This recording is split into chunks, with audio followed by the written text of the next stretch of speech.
2018 Hollywood. What was your 2018 Hollywood? 5, 4, 3, 2, 1. Everybody order fried sauerkraut! Damn you Nazi bastards! Don't really know what we're doing. Well, we're doing this. We're doing this. This is the ninth film from Quentin Tarantino, based on the murders of Sharon Tate and her group of friends.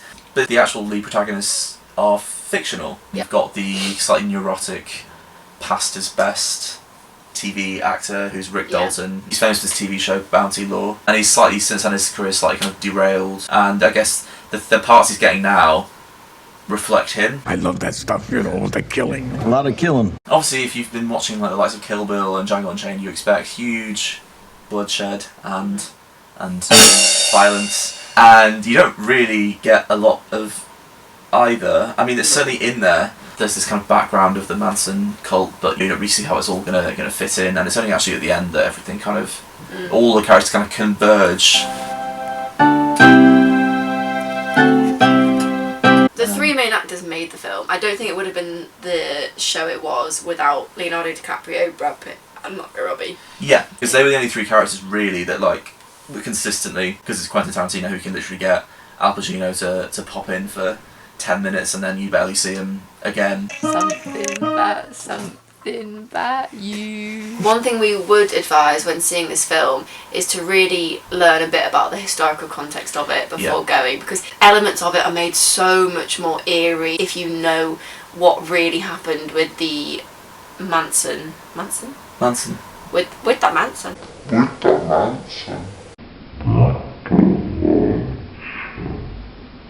the Manson. With the Manson murders. I was listening to a review of Midsommar, and what's so impressive about it, according to people I've spoken to who've seen it, is that they managed to make it so terrifying in pure daylight.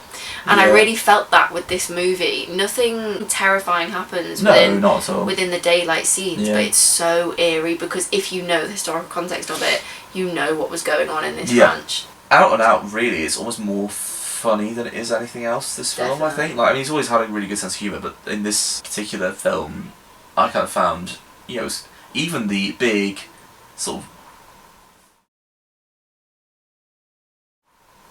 violent scene in this film is offset by, it's offset by everything almost going drastically wrong. I don't know, like, it's funny because... Like, I hate violence, and I was cackling. Yeah. Cackling!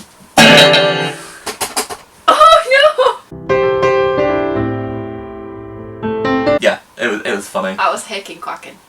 And the other thing, like, neither of us, Alex and I, we're not really big fans of long films. Very low concentration spans. Yeah, and I generally think that if it's over 2 hours for most films, it's usually a little bit like self-indulgent. We've got places to go, people to see. Precisely. Not really. We haven't got anything to do, have we? We're unemployed graduates. Even though I'm a film lover, I am guilty of getting maybe an hour and a half into a film and starting fidgeting and checking my watch and being like, why is this? Come on now, wrap it up. But there was no point in this when I was bored. In fact, I was thinking to myself, how are they gonna... Stop! Carry on.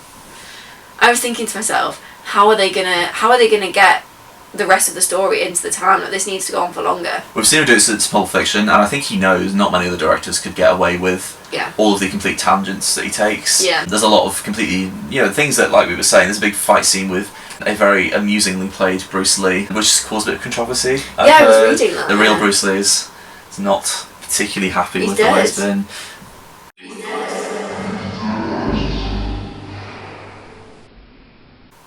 Bruce Lee's dead. Carry on! Oh yes, lick me all over. It really does feel like at certain points that this could be different movies. Yeah. And you're not really sure, like, oh, what's the kidding? It felt disjointed, but it didn't feel like, oh, this doesn't belong. It felt disjointed in a very, like, this is life kind of way. Yeah, it like, was a slice of life. It captured the time and what it meant to be in Hollywood at that time really well. And one thing I've got a problem with, and this goes for all movies, it's when they overcompensate for the sound of a dog slobbering. I think they did it deliberately in this case, didn't they? To do that for the meat. But they were Because I was thinking so that it's guilty gross. of that. Like, Yeah, they oh, were. They were. Yeah. And even when Sharon Tate's dog was running along, you know, it was like. Yeah. Like, no dog. No! There's no dog. Pants out loudly. I'm going home. Alright. See you later.